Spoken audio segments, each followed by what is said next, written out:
Okay, Jen the Liberty Lion, and today we're going to talk about the enacting clause. The enacting clause is a statement written on any act that assumes some sort of power over people, and you know them by who they are, and you know what power they have by who they are, and they state in their enacting clause who they are. So an enacting clause can be something said by someone having power over a group of people. So just because it appears that some group is bigger doesn't necessarily mean that they have direct power over everyone in a country. So what we're going to do is we're going to distinguish between two powers of government, two different powers. We have a United States of America and we have a United States. And so what we're going to do is distinguish between the two. So this is a recent, as of March 2020, statement written. I think this was in a executive order. It's by Donald Trump. And he makes the distinguishment. And it's clear. And I think once you hear everything that I'm going over, you're going to understand. So my point here is that there's two different governments, two different powers, both located at the seat of government, and each having a similar but distinct, still yet distinct, enacting clause. So he says, now therefore, I, Donald J. Trump, President of the United States, by the authority vested in me by the Constitution and the laws of the United States of America. That's because we have a Constitution, which are permanent laws that the states agreed to fund so that the United States can carry these things out. And then you have laws outside the Constitution written by the United States of America for the United States to follow that are more temporary in nature or in addition to the Constitution. So again, he says, President of the United States. The United States has a president, and the United States of America has a president. But both these places have one office called president, and one person serves in both of these places. One is called executive, one is called commander-in-chief. The United States has a commander-in-chief. The United States of America has an executive. Okay?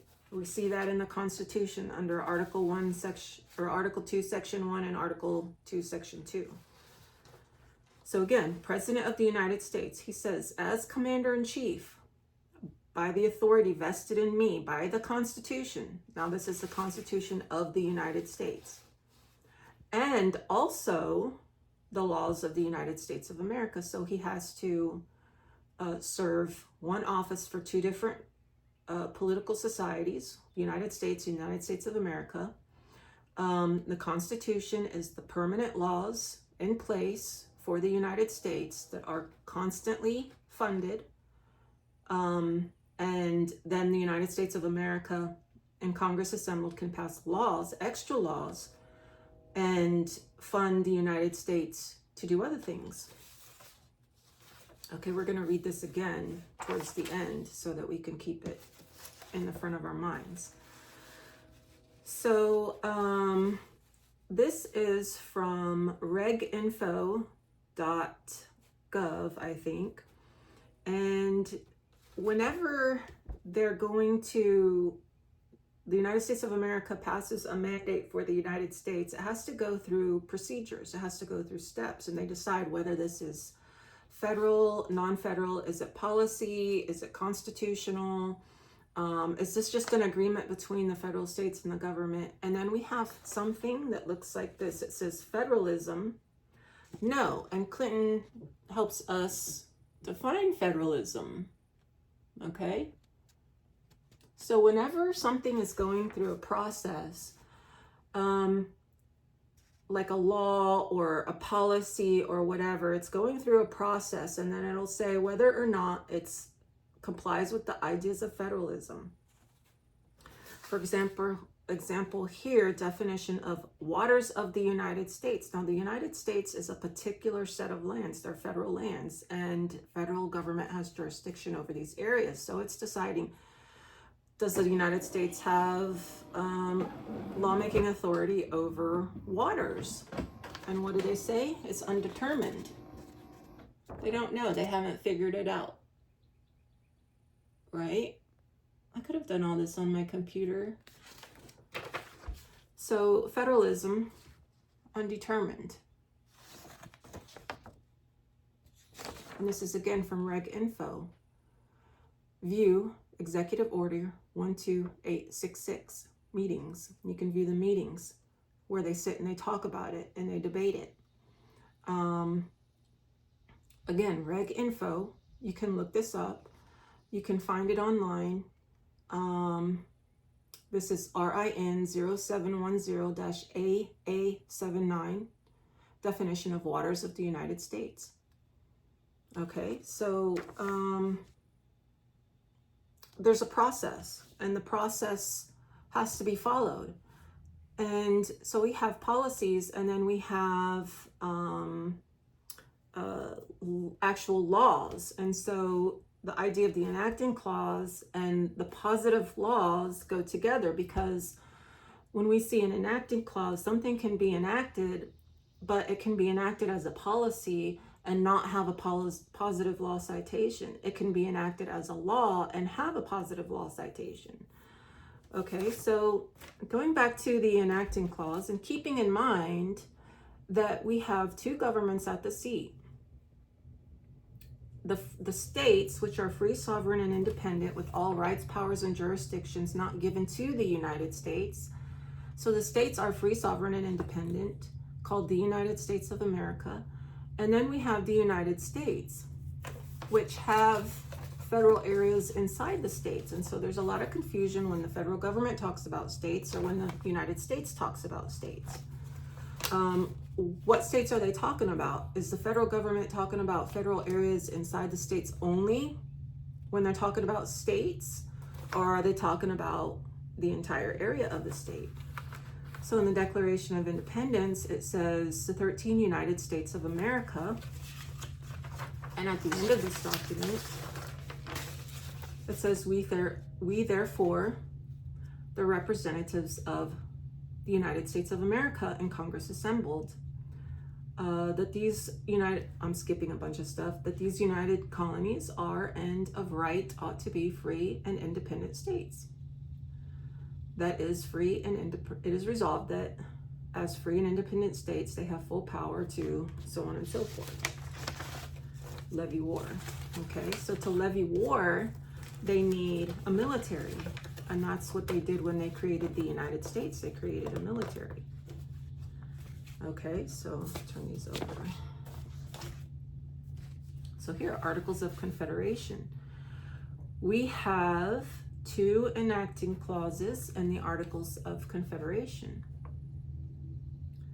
This is from 1777. It's important to note the dates on these documents because it's a progression. It's a system. They're chained. They're linked together. These are the organic laws, okay? It says, whereas the delegates of the United States of America in Congress assembled, okay? And then it starts talking about the states joining the Confederation.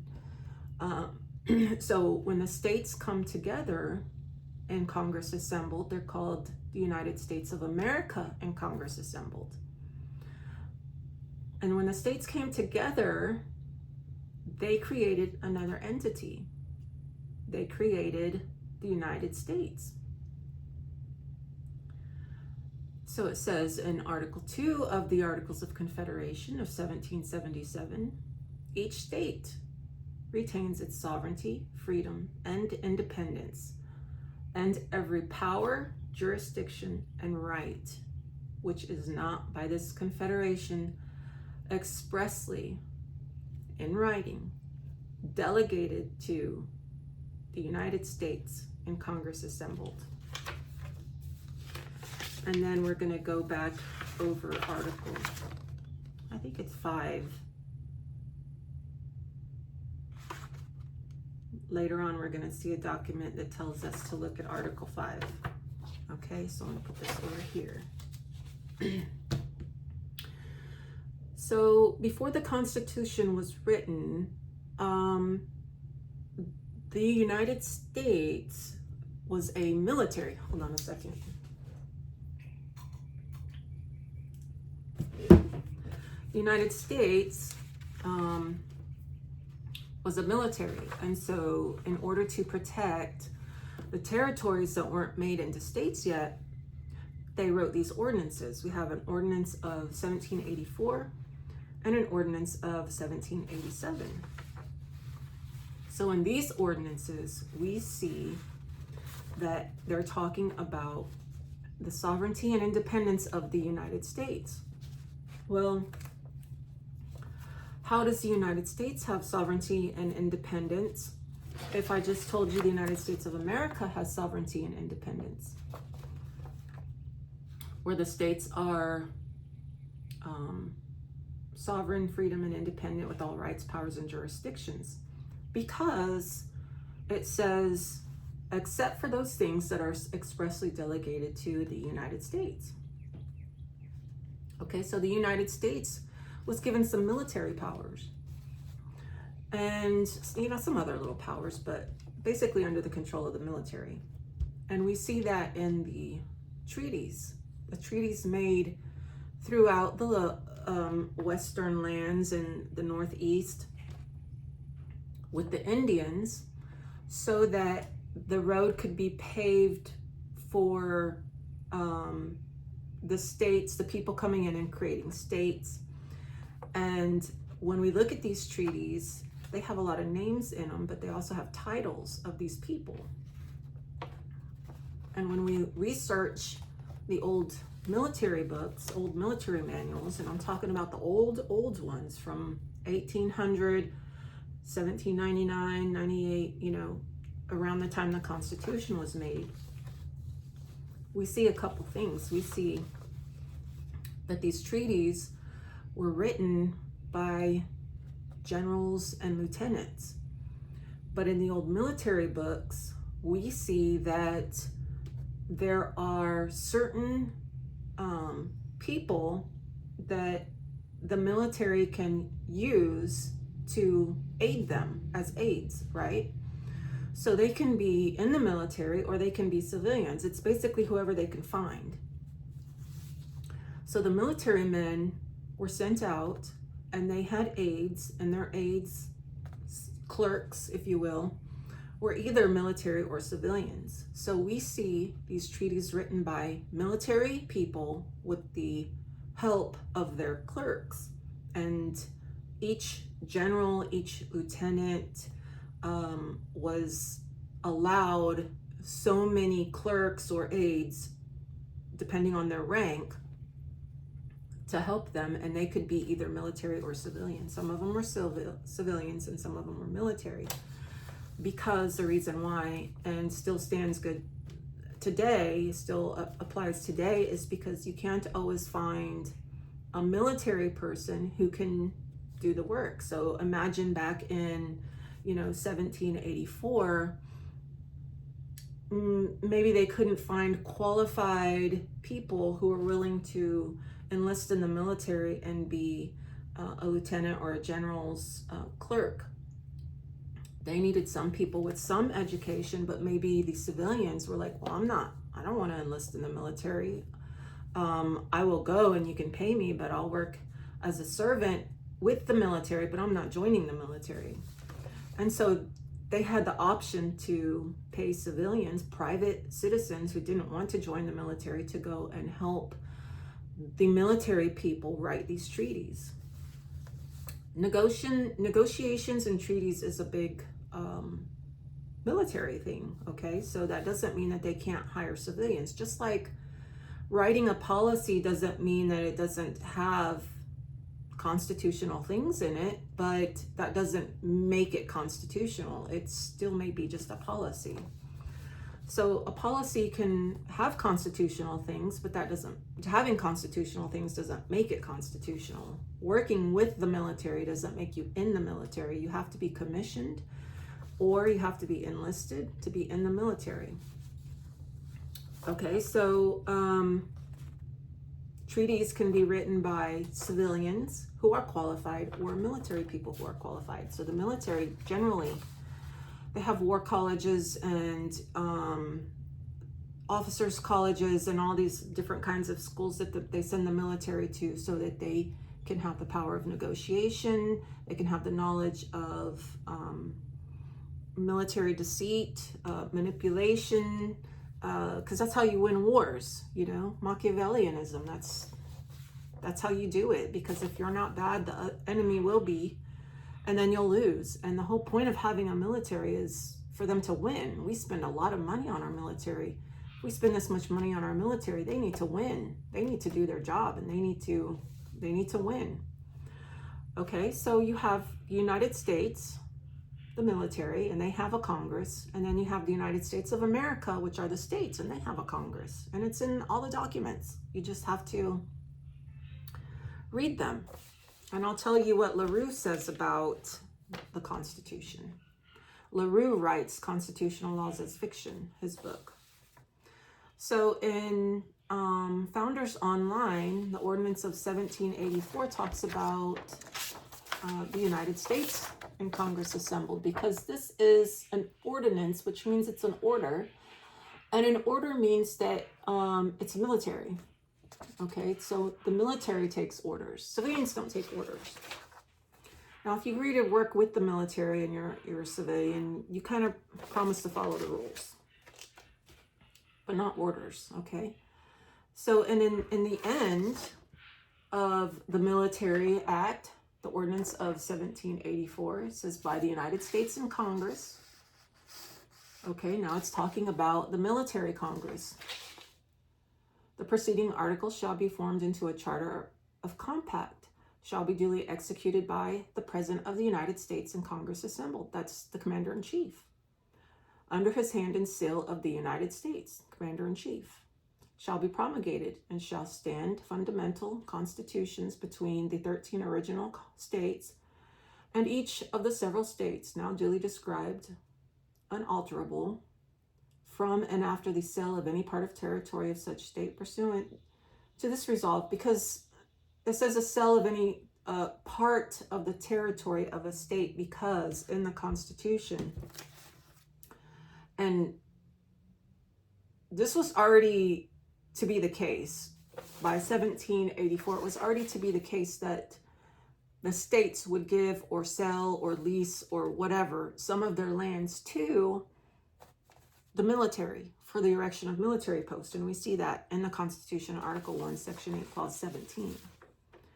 Okay, so territory of any state pursuant to this resolve, but by the joint consent of the United States and Congress assembled. And we see later on in the laws that the state Congress has to agree to the lands, but the federal Congress has to agree also, because the United States is not going to take lands that have no military advantage, right? They want lands that they can use for military advantage, right? It makes sense.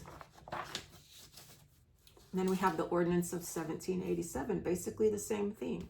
The military is going in, it's paving the way, it's creating treaties, it's setting up a system so that the people can come in and be at peace and be able to erect states. So the territory of the United States. So it was under military occupation until they were made under as states. They'll make themselves and call themselves a state, and then they will give some of their lands to the military for the military to erect posts for continued protection, and that's the things listed in the Constitution, right? Okay, so Now we're at the Articles of Confederation. And we have, like I said, 2 enacting clauses. The delegates of the United States of America in Congress assembled, which are all the states. They get together, they wrote this document, and they created a military, and they called the military the United States. They wrote some powers for the United States military in this document, Articles of Confederation, and they gave them an enacting clause, and their enacting clause was the United States and Congress assembled. And you know, in the Constitution, we see we the people of the United States, and the Congress is a Congress of the United States.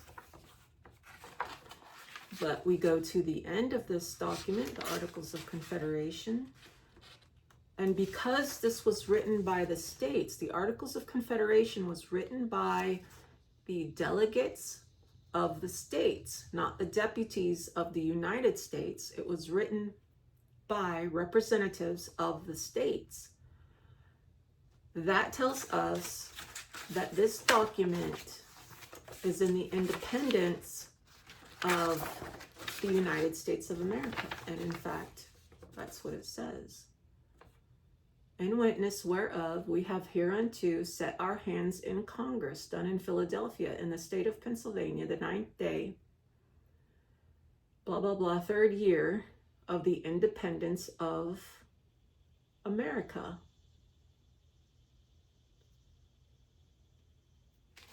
And it talks throughout this document, because the original, this is the original Constitution. This is called the original Constitution. Articles of Confederation are called the original Constitution. The states did not give themselves power over each other. They created an agency, and that agency is a military agency. And when it does things, it calls itself the United States and Congress assembled. It only has the power that the states gave to it. And throughout this document is talking about the power that it gave to the United States. And it talks about the United States and Congress assembled. Now in the Constitution is a more perfect union. The Constitution is a mandate. It's the things that the states agree need to be funded all the time, every day. Basic necessities. That's why in the Constitution it says the things necessary. It's a necessary and proper clause, right? Only the things necessary. These are the necessary things that the states agree to fund. Now, the states created the United States. So the states said there are certain things that need to be done all the time. And those things need to be funded. Now, remember, I told you in another video, the United States of America writes laws for the United States, but when it tells it to do something, it has to give it the money to do it. So, the Constitution is like a perpetual mandate. These are the things that has to be done all the time. You can call it a charter, a treaty, you can call it whatever you want. Basically, it's a contract.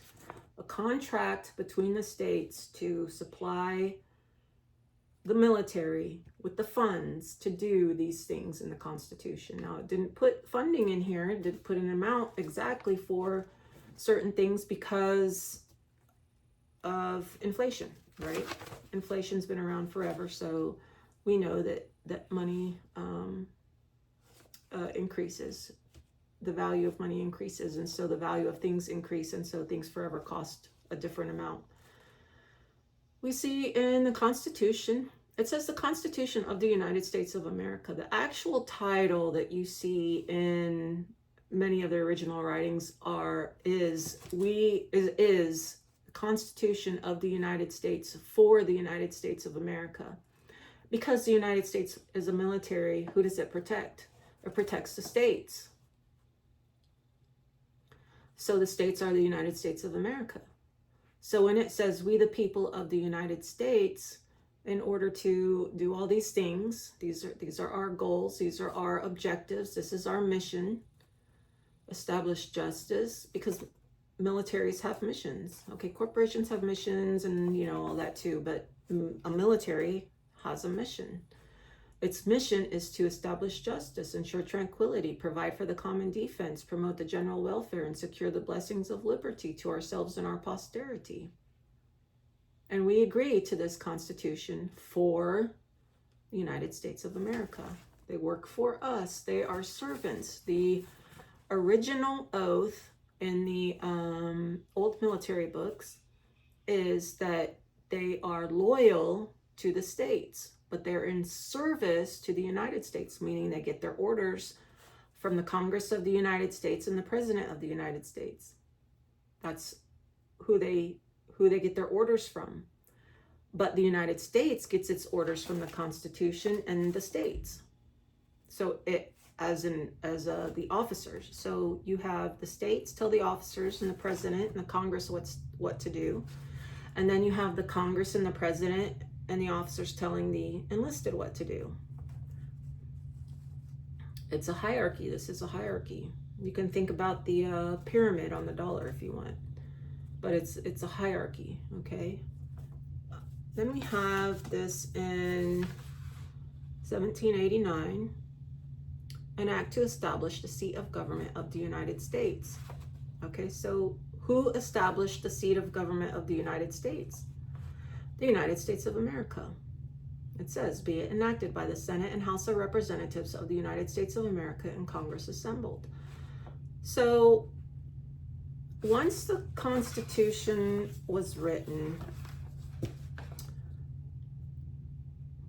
you have the United States of America, you had a Senate and House of Representatives of the United States of America, and then you have the United States.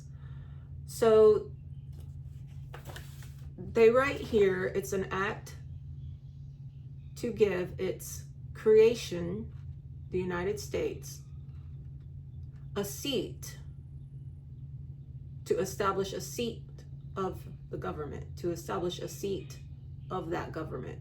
So because the United States is the agency of the states, the United States was able to take money from all of the states and go into, what is it, Virginia and Pennsylvania or something, and use that money to buy land to establish the seat of government. And then they called that seat Washington, D.C. And that way the states can have a seat there and the United States can have a seat there. So they both can have a seat there, but the United States, because remember we're talking about ordinances and we're talking about the military goes in and negotiates and writes treaties and writes contracts, and they're educated because they're officers and they have some negotiating skills and contract writing skills. They were basically, I guess you could think of as the lawyers and attorneys of the day, okay, of that time, that had the knowledge to be able to go in, take the money from all the states, go in and purchase lands from people and establish basically, I think, a military post, and called it the seat of government. They called it Washington, District of Columbia. The states, the United States of America, couldn't do that because the Articles of Confederation were joined, but they didn't give themselves the power to do that. They gave its agency a power to do that. There's some issue between the states together having power and its creation having power, and having every state ratify the federal constitution, the Constitution of the United States. I haven't quite figured out what that is yet, what the link is that's missing, because when they wrote the Articles of Confederation, they knew there was a missing link. They knew there was a missing link, and that's why the states did not give themselves any power in the Articles of Confederation. They created an entity, an agency, a military, and gave it power. They gave it power to do things, and then it had to be ratified in all of the states. It may be because the people didn't have the opportunity to get together and decide whether or not they were going to agree to the Articles of Confederation or not. So there may be some sort of election thing, whereas when they ratified the Constitution of the United States, all of the people in the state had to vote. Well, not all of them. They didn't all have to vote, but they had to take a majority of voters. And there's a problem with the majority of voters because a lot of people didn't vote. And so they just counted the people who did vote against the people who voted yes and against the people who voted no. Right? So I think there was an issue with that. But ratifying the federal Constitution in all the states did not do away with the Articles of Confederation, because the Articles of Confederation created the United States. So in here it says, Congress of the United States begun and held the city of New York on Wednesday, the 4th of March, 1789. So this was October. This was after the Constitution began to be ratified, after it was written and began to be ratified, which was 1787. This is 1789. And I'm not sure exactly what year the seat of government was actually established. 1789 September, they're saying, to establish a seat of government. So I guess that's when they started to go in. So after the Constitution was written, they started to get these military people of the United States to go in and start negotiating to acquire lands to create the seat of government. So in this document, it says under Articles, in addition to and amendment of the Constitution of the United States of America, that's the Articles of Confederation, an amendment. So this was 1789. This was after the Constitution was written, and the Congress of the United States calls it the Constitution, an amendment to the Constitution of the United States of America. So I've been saying that all along, that the Constitution of the United States is an amendment to the Constitution of the United States of America. It didn't repeal or replace anything. That's been a lie that's been told us for 40, 50, 160 something years now. So United States of America, proposed by Congress and ratified by the legislatures of the several states. So they ratified an amendment, which is the federal Constitution. And I can show you proof of that too. Current law, which tells us that.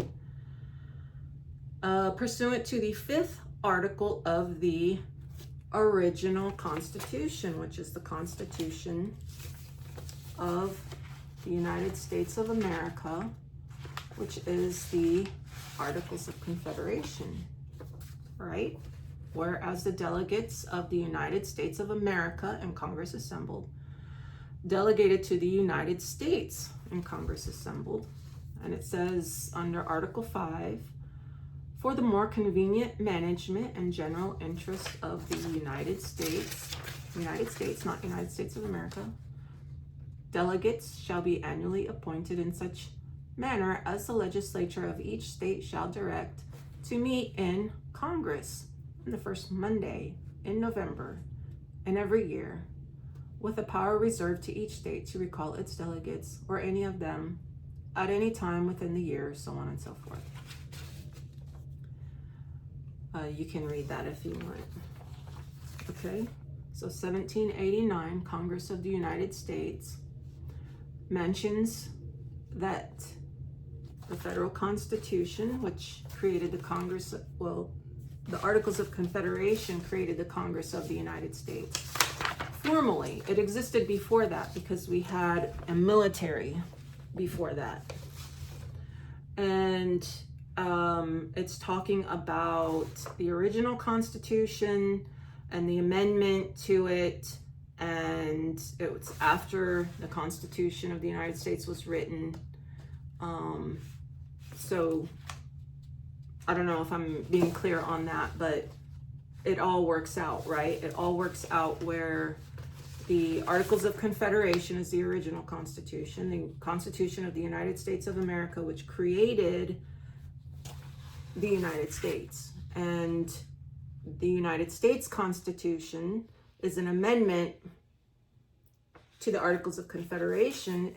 The Articles of Confederation was created by the states and called itself the United States of America, and it didn't give itself any power. It only created an entity. So whenever you see the United States of America, it's talking about the Confederacy, because the style of this Confederacy shall be the United States of America. Now, the word "the," a lot of people say, well, it was capitalized, now it's lowercase. It's because when you say "the," you capitalize it the first time, and then after that, you don't have to capitalize it. That's like a grammar rule. Okay, so now we're talking about Executive Order 13132. In one of my comments, I called it wrongly 13134. It's 13132. This was by Clinton, 1999, where he talks about the difference between policies, the states, agencies, and he's got different definitions in here. But the thing I want to read is under Section 2G, acts of the national government, whether legislative, executive, or judicial in nature, that exceed the enumerated powers of that government under the Constitution, violate the principle of federalism established by the framers. Now, he talks about policies, he talks about constitutional laws, he talks about states, he talks about all kinds of things in this executive order. So we go back to Reg Info, okay, where we have policies and we have federal constitutional laws, and Reg Info distinguishes between them. Now, these, you can go on Reg Info and start just searching around and looking for stuff, and I encourage you to do that. But what they do is they figure out, are these things constitutional or not? And if they're not, what are they? So federalism, no. Acts of the national government, whether legislative, executive, or judicial in nature, that exceed the enumerated powers of the government under the Constitution. Now, the Constitution of the United States is the one that we're all so familiar with. 1777. We the people of the United States. Violate the principle of federalism established by the framers. So if it's outside of this, the Constitution of the United States, we the people of the United States, if it's outside of this, it violates the principles of federalism. Okay, screenshot that or whatever you got to do. So when they're trying to pass a law and they want to pass it and say, well, it's federal, it's constitutional, it goes through a process, and they say, no, it's not. It's not federal. It's not a federal law. Just like trying to make the waters of the federal government. And they say, well, we don't know, because they want to, but they can't. So they just say, well, we can't figure it out. Okay, we can't figure it out. All right, so let's look at the Constitution again. And yes, all this has to do with enacting clause, because we're putting the federal government on federal lands, and then we're putting the states over here, and we're deciding, or we're acknowledging, discovering that the United States makes laws, or I'm sorry, the United States of America makes laws for the United States, and they can make laws for the United States outside the Constitution, but they have to fund them. And then the United States makes laws for federal entities and people on federal lands.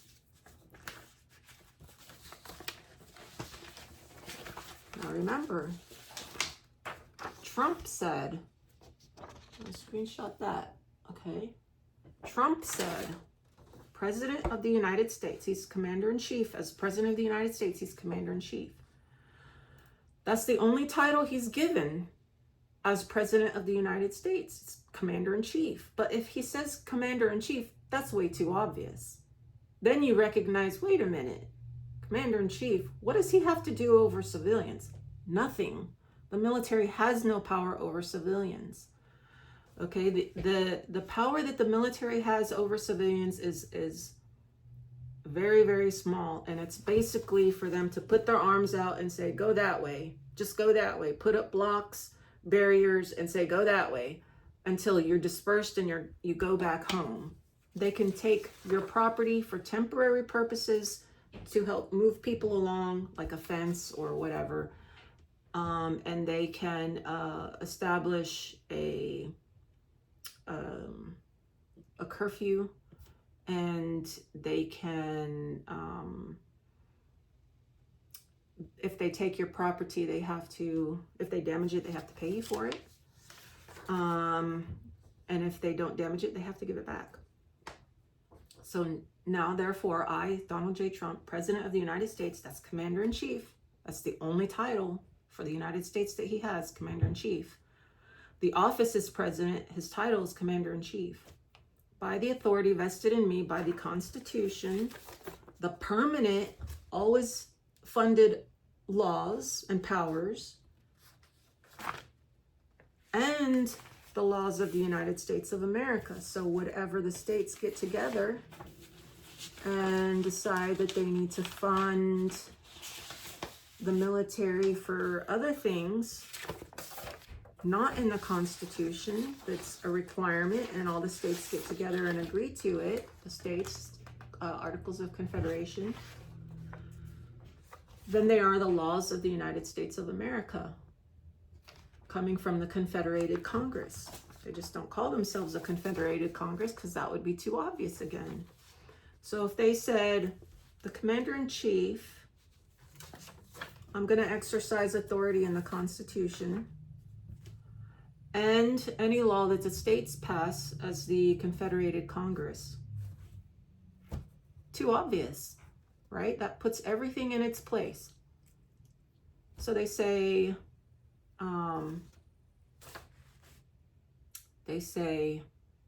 knowledge is power. So that means if we are stupid, they have more power, right? So they count on us being stupid. And if they count on us being stupid so that they can have power, what are they going to do? They're going to make things difficult so that we don't understand them. Okay, so now we're looking at, in the federal Constitution, Article 1, Section 8, Clause 17, where they can purchase lands. So this is a current law. This is a current law. Flag, seal, and seat of government. 4 USC 103, assent to purchase lands for forts. Now, originally, they had to get consent from the state Congress. They had to agree on the land. The federal Congress agreed to it. And then also they had to negotiate with the state, which, they had to negotiate with the state because the states have ultimate ownership over the land. The people, really, of the state have ultimate ownership over the land. They had to negotiate what laws or what power the state could maintain over federal lands. So it was very limited, but there was a negotiation process. Not the federal government doesn't have ultimate authority and rights over anything on federal land. Okay, the thing is the states can't interfere with what's in the Constitution, and anything that the states then later write as their confederated Congress, that none of the states will interfere with the laws made in the Confederated Congress or the things in the Constitution. This is called federal works, and the federal lands are like islands in the states, right? I've said that over and over and over again. So the federal lands are islands in the states, or federal areas inside the states. And then the jurisdiction is that the federal government has the right to do things on those federal lands in the states, and that the states won't interfere. And so the states gave up the power to make the laws over those lands, but they also maintain the right to do things like serve process, or if someone in the military goes into the state and commits a crime, that person goes back to the federal lands, then the state has a right to go and get them. So the provisions of this is 4 U.S.C. 108. The provisions of this section 105 to 110 of this title shall not, for the purposes of any other provision of law, be deemed to deprive the United States of exclusive jurisdiction over any federal area for which it would otherwise have exclusive jurisdiction, or to limit the jurisdiction of the United States over any federal area. So the jurisdiction of the United States is in the Constitution. Okay, these are the jurisdictions. These are their powers that they have on federal lands, and the states won't interfere because the Constitution is called federal works. All the states at one point in time agreed to this federal Constitution, and the states won't interfere with the federal government, what it's doing. It's constitutional, but also what is in the Confederated Congress, any laws passed. People will argue and they'll say the Confederated Congress doesn't exist. Well, what do you think the United States is? It's the Confederate Congress. So let's talk about this for a second. So when we talk about legal, we talk about relationships between people and entities, states, the states and the feds, the people in the state and the people on the federal lands. We're talking about relationships. We're talking about jurisdictions. We're talking about rights, powers, duties, privileges, benefits, right? We're talking about two different entities. So if you have a federal military post in a state, to some extent, you have to have the legislators of the state take an oath to the federal Constitution, recognizing their position as legislators in a state, and that they will not interfere with federal works, because laws were passed and the state gave up power over the federal lands and the things, the powers in the Constitution, so that the federal government can do federal works. Okay, back at 4 U.S.C. 108 and 4 U.S.C. 103, where they gave up lands, the state gave up lands, and they gave up power, and they gave up lawmaking authority, and they gave up the rights to interfere with constitutional or federal works. And so they have to take an oath to the federal Constitution saying, okay, we promise we won't interfere. And the oath is done individually, right? So it's not that they're saying they're going to carry federal things out off federal lands. That's not what is intended. So for example, when a cop, a policeman, a sheriff, a deputy, whoever it is, takes an oath to the federal Constitution, they're saying that they know that the federal constitution does not apply off federal lands and that they're not going to interfere with federal works. That's what they're saying, unless they're a federal police officer. Now, if you watch, what is her name? She's got a channel on YouTube, Fifth Amendment Auditors or whatever, and she goes, J-Town Press, that's what it is. And she goes around to these places. Well, when she goes to the post office and she's recording, and one of the postal people calls the police show up. Well, these are state police. And she'll ask them, do you have a memorandum of agreement with the federal government to police federal lands? And they're like, no. Well, because you're not a federal cop, you don't belong on federal lands. You're a state cop. You belong on state lands. Okay? So when state legislators take the federal oath, it's not a dual loyalty. They don't have a dual loyalty. They have the recognition that state things are over here and federal things are over here, and that they know that there's a difference between the two and they don't mix them. And they know basically what I'm telling you, or supposed to know what I'm telling you. Okay, so that's that. Oath by members of legislatures and officers. 4 U.S.C. 101. Every member of a state legislature and every executive and judicial officer of a state shall, before he proceeds to execute the duties of his office, take an oath in the following form, so on. So that's what is going on here. You have an oath. You have the lands cut out here, the lands cut out, and then you have the laws cut out for the federal islands in the states. You have the federal government doing federal things on federal lands, and you have the states, that's the ordinance, you have the states agreeing not to interfere with these things, these federal things. Okay, so a state legislator, take an oath.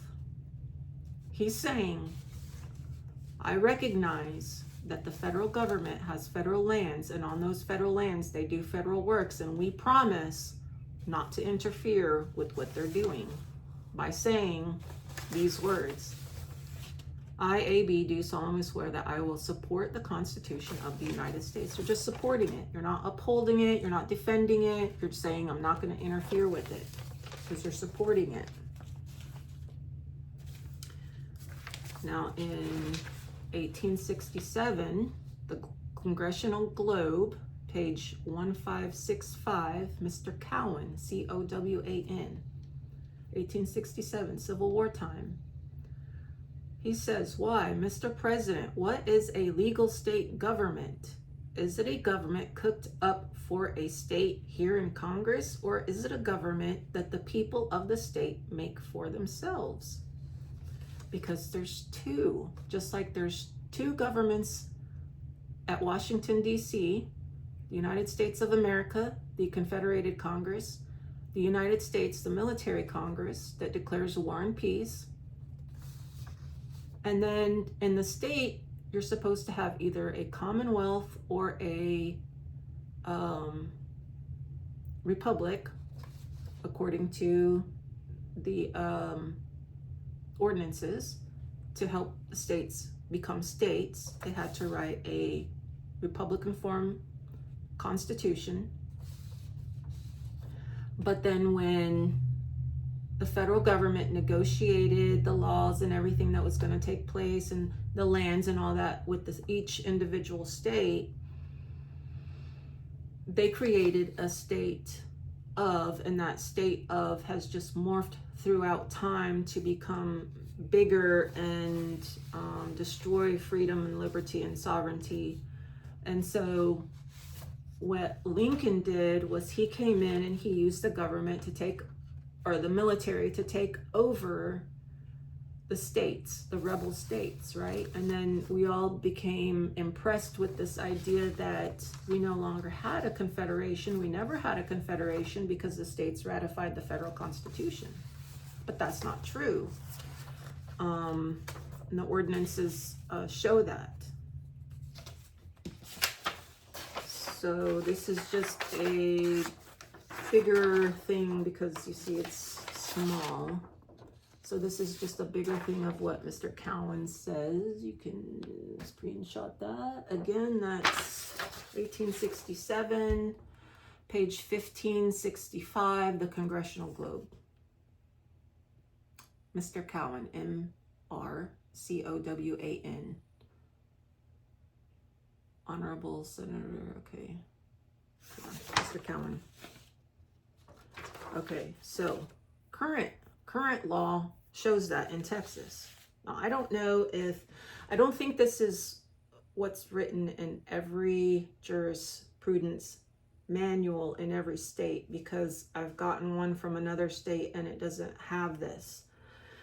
So I don't know if this is because Texas reserved its right to secede from the Union, or if all the states basically have this. I know they don't all have it in their jurisprudence manual. However, in the ordinance, it says that to become a state, you have to have a Republican form of government. So in my opinion, the state of Texas is the relationship between the state and the federal government, and the Republic of Texas is the relationship between the private people in the state, not part of the federal government, and its government, the Republic of Texas. So you have the Republic of Texas and state of Texas, and they have a legal relationship, and that created a legal state, and that legal state is state of Texas. And I think it's that way for every state.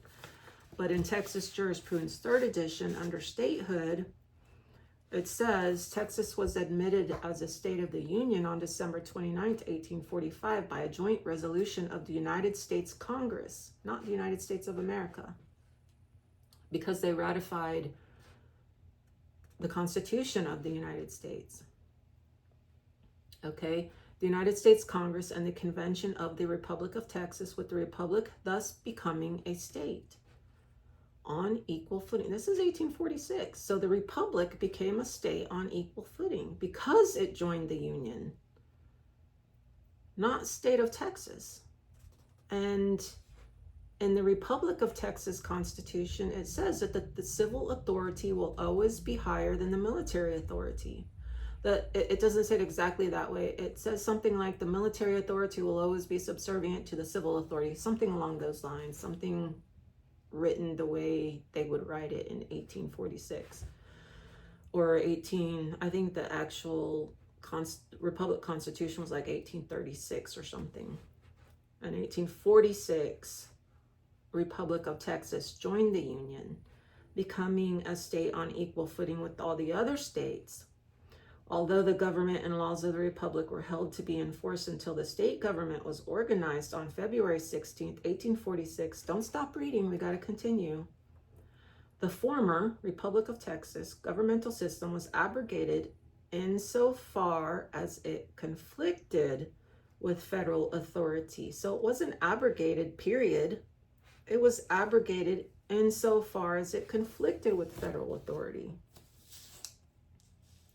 So if the military comes in to do some things, and the military would have the power to restore peace, right? So if the people started fighting the military has the power to restore peace.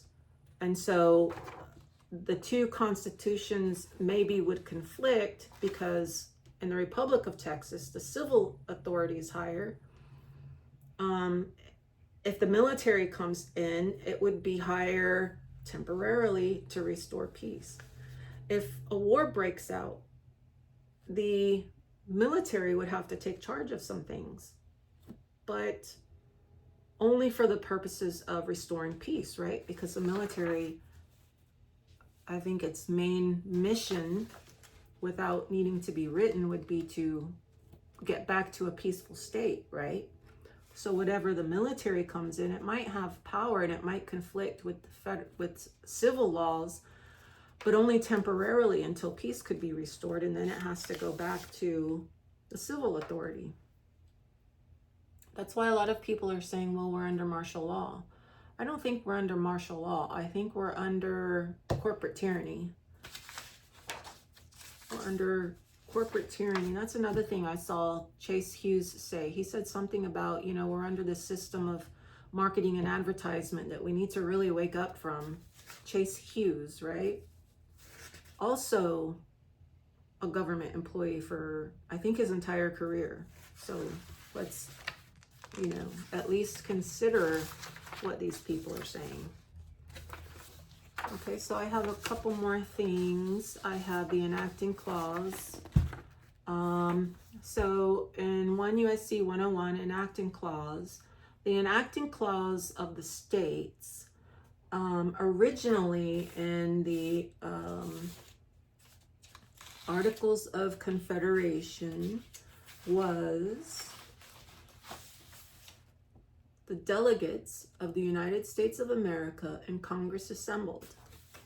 But they didn't use that specific and exact enacting clause for very long. They started using this one that I'm getting ready to read to you a long time ago, but they formalized it in 1947.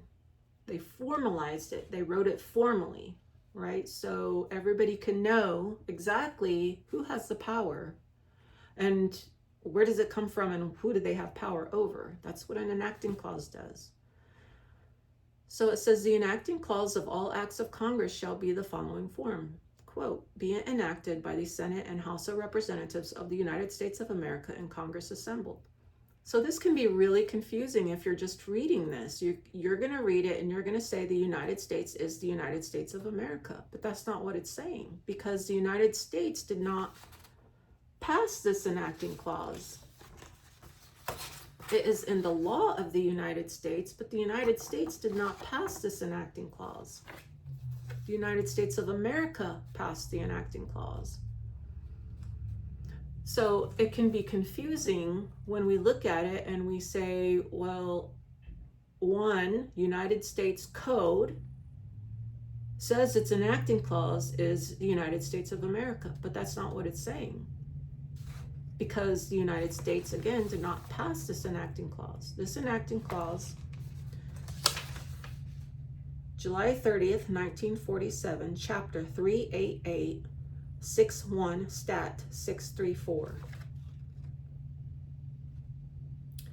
Be it enacted by the Senate and House of Representatives of the United States of America and Congress assembled that the enacting clause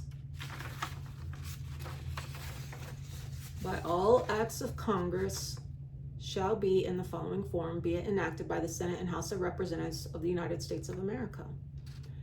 The enacting clause was enacted by the United States of America and has been the enacting clause of the United States of America for a long time. But the enacting clause of the United States is not the United States of America. The enacting clause of the United States is the United States and Congress assembled. We've seen that in some of these other documents.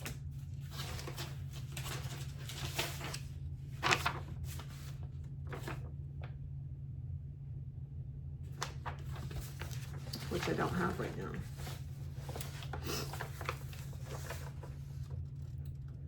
Except for the Articles of Confederation, where it says the powers are given to, delegated to, the United States and Congress assembled. And we see also in the ordinances that I went over. Now, I'm going to read to you again Trump's statement. So many people love Trump. Let's read his statement again. I, Donald J. Trump, the President, as Commander-in-Chief of the military, the United States, by the authority vested in me by the Constitution and by the permanent laws, the Constitution, and any laws after the temporary laws of the United States of America, being the states. Okay, now this is exactly what he says. I don't know where I got this from, probably from an executive order, but there's that. Now, LaRue, why do we have such a misconception about the founding documents and what they all mean?